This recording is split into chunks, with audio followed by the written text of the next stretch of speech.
Hotman Paris sindir Rasman Nasution soal ijazah palsu. Saat ini, Hotman Paris tengah berseteru dengan Rasman Nasution. Hotman Paris menyoroti Rasman Nasution yang dinilainya berbuat onar.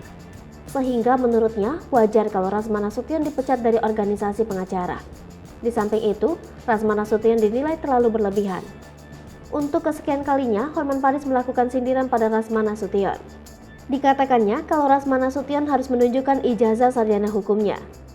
Kini publik menunggu bagaimana kelanjutan kasus Rasman Nasution.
Hai pemirsa Sri Popo TV, jangan lupa komen, like, dan subscribe, serta tonton terus berita-berita terupdate lainnya ya.